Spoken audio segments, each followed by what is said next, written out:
Greetings from brain spine and joint clinic. My self doctor Vinita. आज हम बात करने वाले हैं प्लांटर फिशियाइटिस पर। प्लांटर फिशियाइटिस क्या होता है उसको जानने से पहले हमें पता होना चाहिए कि प्लांटर फेशिया क्या है। प्लांटर फेशिया हमारे पैर में प्रेजेंट होता है और एक ये थिक बैंड होता है टिश्यूज़ का, जो कि हमारी हील बोन को हमारे टोज के साथ में कनेक्ट करता है। ये हमारे जो आर्च होती है पैर की उसको सपोर्ट करता है और एक शॉक अब्जॉर्बर की तरह एक्ट करता है। इसके प्लांटर फिशियाइटिस क्या होता है? प्लांटर फिशियाइटिस इन्फ्लामेशन होती है हमारे प्लांटर फेशिया की। इन्फ्लामेशन यानी कि हमारा पेन होना, वहाँ पर स्वेलिंग होना, वहाँ पर रेडनेस होना या वहाँ का टेम्परेचर इंक्रीज होना, उसको हम इन्फ्लामेशन कहते हैं। जब हमारा प्लांटर फेशिया इन्फ्लेम हो जाता है उसको हम प्लांटर फिशियाइटिस बोलते हैं। इसके कॉजेज़ क्या होते हैं?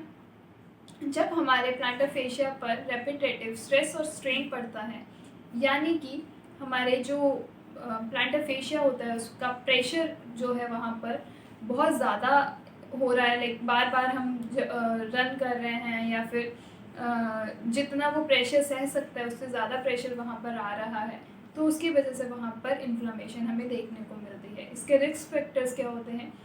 देखा गया है कि 40 to 60 एज के लोगों में ये ज़्यादा कॉमनली देखने को मिलता है, क्योंकि उनमें एज रिलेटेड चेंजेस आने शुरू हो जाते हैं। उसके बाद आता है कि जो कुछ सर्टेन एक्टिविटीज़ होती हैं या कुछ सर्टेन एक्सरसाइजेज जो लोग करते हैं उनमें भी प्लांटर फिशियाइटिस बहुत कॉमनली देखने को मिलता है, जैसे कि डांसिंग, रनिंग या जो लोग एरोबिक एक्सरसाइजेस करते हैं उनमें हमें ये चीज़ प्लांटर फिशियाइटिस देखने को मिलता है। उसके बाद फुट मैकेनिक्स आता है। फुट मैकेनिक्स यानी कि हमारी जो हमारा फुट होता है उसकी जो मैकेनिक्स है वो डिस्टर्ब्ड है, उसकी आर्च जो है वो या तो बहुत ज़्यादा है, हाई आर्च है, या जो हमारी आर्च है वो पैर में है ही नहीं, जिसको हम फ्लैट फुट भी कहते हैं। तो उसकी वजह से क्या होता है, हमारा जो बॉडी का वेट होता है वो प्लांटर फेशिया पर प्रॉपर नहीं आ पाता है। वो हमारी आर्च नहीं है तो उसको सपोर्ट भी नहीं कर पाएगा, तो उसकी वजह से वहाँ पर जो हमारी फुट मैकेनिक्स होती है वो डिस्टर्ब हो जाती है और हमारा जो प्लांटर फेशिया होता है वो इन्फ्लेम कर जाता है। नेक्स्ट कॉज है, रिस्क फैक्टर है ओबेसिटी। जो लोग मोटे होते हैं उसकी वजह से उनका जो वेट होता है वो ओवर वेट होते हैं और उनके जो प्रेशर है वो फुट पे ज़्यादा है, जिसकी वजह से प्लांटर फिशियाइटिस हो सकता है। उसके बाद आता है कुछ ऑक्यूपेशंस, जैसे कि डांसर्स या फिर वो लोग फैक्ट्री वर्कर्स जिनमें उनको डेली का जो काम है वो खड़े होके करना है या फिर भागा दौड़ी वाला काम है, तो उनमें भी ये कॉमनली देखने को मिलता है। प्रेगनेंसी जो प्रेग्नेंट लेडीज़ होती हैं उनमें भी प्लांटर फेशिया इन्फ्लेम हो जाता है, या फिर अगर किसी के जो काफ मसल है जो कि हमारी लोअर लेग की पीछे वाली मसल होती है, अगर वो टाइट हो जाती है तो उनमें भी प्लांटर फिशियाइटिस देखने को मिलता है। इसके सिम्टम्स क्या होते हैं? जब हम मॉर्निंग में पहला स्टेप लेते हैं, अपना पैर फ्लोर को के साथ में लगाते हैं, तो हमें बहुत शार्प शूटिंग पेन होता है कि हमें डर लगता है अगला स्टेप लेने में भी। हम जो है लिम्प करके चलते हैं, हम अपना वेट नहीं दे पाते हैं अपने पैर पर क्योंकि हमें इतना शार्प पेन हो रहा होता है। हमें अगर हम पूरा दिन काम कर रहे हैं तो कुछ देर के बाद हमें पेन होना शुरू हो जाता है, या पूरा दिन हम काम करते हैं और रात को हमें पेन आता है, तो ये भी प्लांटर फिशियाइटिस के सिम्टम्स हैं। कई बार प्लांटर फिशियाइटिस के साथ में कैल्केनियल स्पर भी हमें देखने को मिलता है, एसोसिएटेड होता है, जो कि हमें एक्सरे पे कॉमनली देखने को मिल जाता है। उसके बाद हमें अब आता है कि अगर हमें प्लांटर फिशियाइटिस के सिम्टम्स आ रहे हैं तो हमें किसको दिखाना है और किसके पास में ट्रीटमेंट लेना है। तो हमें हमेशा फिजियोथेरेपिस्ट को विज़िट करना चाहिए।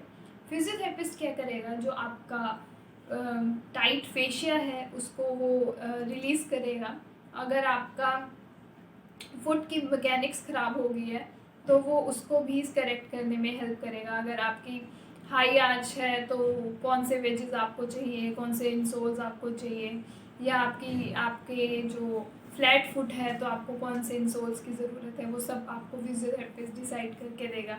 फिजियोथेरेपिस्ट आपकी पेन से रिलीफ दिलाएगा। आपकी जो मसल्स हैं फुट की, जो कि इम्बैलेंस हैं, जो कि आपके कई बार क्या होता है कि कुछ लोगों का पैर बाहर की तरफ ज़्यादा रोटेटेड होता है या अंदर की तरफ ज़्यादा रोटेटेड होता है, उसकी वजह से भी हमें प्लांटर फिशाइटिस देखने को मिल रहा है। क्योंकि जब अंदर की तरफ रोटेटेड होगा तो जो हमारे बॉडी का प्रेशर, जो हमारी बॉडी की फोर्सेस हैं वो गलत हो जाएंगी, प्रॉपरली एक्ट नहीं कर पाएंगी, और उसकी वजह से भी हमारा प्लांटर फेशिया जो होगा वो इन्फ्लेम होगा।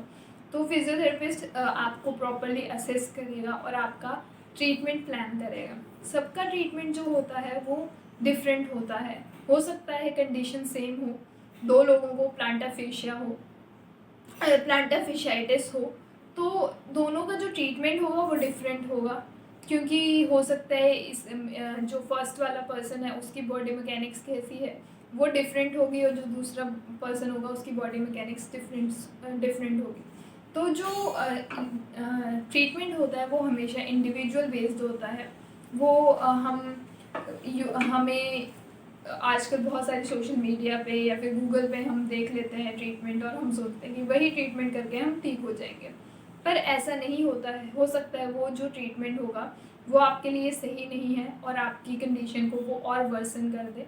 तो अगर आपको ऐसे सिम्टम्स आते हैं तो डू विजिट ए फिजियोथेरेपिस्ट। तो आई होप आपको ये वीडियो इन्फॉर्मेटिव लगी होगी। Thank you.